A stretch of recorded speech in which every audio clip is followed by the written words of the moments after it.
നമസ്കാരം. ബാലരാമപുരം കോട്ടുകോൽ കോണത്ത് 2 വയസ്സുകാരി ദേവനന്ദയെ കിണറ്റിലെറിഞ്ഞ് കൊലപ്പെടുത്തിയ കേസിൽ പ്രതി ഹരികുമാറിന്റെ മാനസിക നില പരിശോധിക്കണമെന്ന് കോടതി. ഹരികുമാറിനെ 3 ദിവസത്തേക്ക് പോലീസ് കസ്റ്റഡിയിൽ വിട്ടുകൊണ്ടായിരുന്നു Neyyattinkara first class judicial magistrate കോടതിയുടെ നിർദ്ദേശം.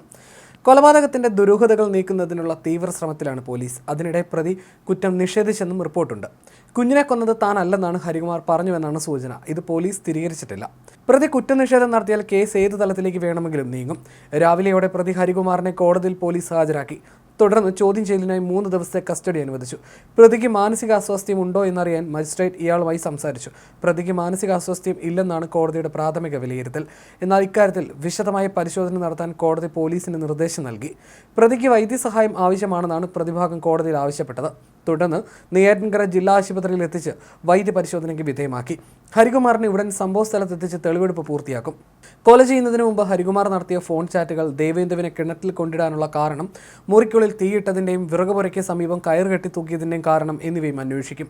ദേവേന്ദുവിൻ്റെ കൊലപാതകത്തിൽ മറ്റാർക്കെങ്കിലും പങ്കുണ്ടോ എന്നും അന്വേഷിക്കുന്നുണ്ട്. കഴിഞ്ഞ വ്യാഴാഴ്ചയാണ് കുട്ടിയെ വീട്ടുമുറ്റത്തെ കിണറ്റിൽ മരിച്ച നിലയിൽ കണ്ടെത്തിയത്.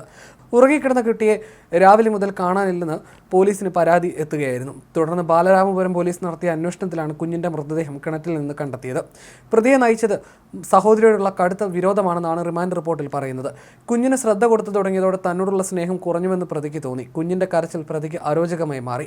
പരസ്ത്രീ ബന്ധം സഹോദരി വിലക്കിയതും ഹരികുമാറിന് വിരോധത്തിന് കാരണമായെന്നും റിമാൻഡ് റിപ്പോർട്ടിൽ പറയുന്നു.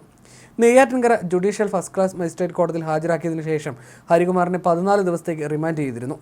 പ്രതിയെ നെയ്യാറ്റിൻകര സ്പെഷ്യൽ സബ് ജയിലിലാണ് അടച്ചത്. അതിനുശേഷമാണ് പ്രതിയെ പോലീസ് കസ്റ്റഡിയിലെടുക്കുന്നത്.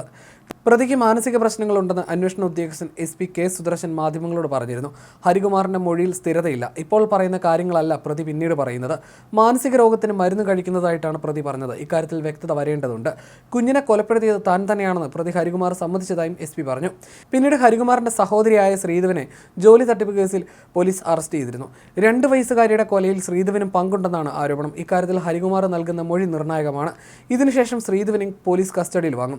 അതിനുശേഷം പ്രതി ഹരികുമാറിനെയും അമ്മ ശ്രീധുവിനെയും ഒരുമിച്ചിരുത്തി ചോദ്യം ചെയ്യാനാണ് പോലീസ് നീക്കം. അതിനിടെ 30 ലക്ഷത്തോളം രൂപ ശ്രീധു തട്ടിയെടുത്തെന്നാണ് കണ്ടെത്തൽ. ജോത്സ്യൻ ദേവിദാസൻ പണം തട്ടിയെടുത്തെന്ന പരാതി നൽകി പോലീസിനെ കബളിപ്പിക്കാൻ ശ്രമിച്ചെന്ന നിഗമനത്തിൽ പോലീസ് എത്തിയിട്ടുണ്ട്.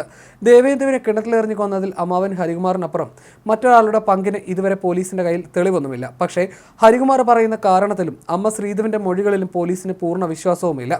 അതിനാൽ കൂട്ടുപ്രതികൾ ഉണ്ടോ എന്നും യഥാർത്ഥ കാരണം ഉറപ്പിക്കലാണ് 2ാം ഘട്ട അന്വേഷണത്തിന്റെ ലക്ഷ്യം. 2 പേരെയും ഒരുമിച്ചിരുത്തി ചോദ്യം ചെയ്ത് കേസ് തെളിയിക്കാനാണ് ശ്രമം. ഹരികുമാറിന് ശ്രീധുവിനോടുള്ള പ്രത്യേക താല്പര്യം, ഇരുവരും തമ്മിലുള്ള വാട്സപ്പ് ചാറ്റുകൾ, കൊല നടന്ന രാത്രി ആ വീട്ടിൽ സംഭവിച്ചതെന്ത്, ഈ കാര്യങ്ങൾ കേന്ദ്രീകരിച്ചാവും ചോദ്യം ചെയ്യൽ. ഇതോടെ ശ്രീധുവിനോ മറ്റാർക്കെങ്കിലുമോ കൊലയിൽ പങ്കോ അറിവോ ഉണ്ടോ എന്ന് ഉറപ്പിക്കാനാവുമെന്ന് പോലീസ് കരുതുന്നു. അതിനിടെ ശ്രീധു വൻ തട്ടിപ്പുകാരി എന്ന വിവരമാണ് ഓരോ ദിവസവും പോലീസിന് ലഭിക്കുന്നത്. കരിക്കകത്തെ ജോത്സ്യൻ ശംഖമുഖം ദേവിദാസൻ 36 ലക്ഷം തട്ടിയെടുത്തെന്ന ശ്രീധുവിന്റെ പരാതി വ്യാജമെന്നാണ് പോലീസ് സ്ഥിരീകരിച്ചത്. പണം കൈമാറിയെന്ന് ശ്രീധു പറഞ്ഞ പൊതുപ്രവർത്തകനെയും ഇതുവരെ കണ്ടെത്താനായിട്ടില്ല.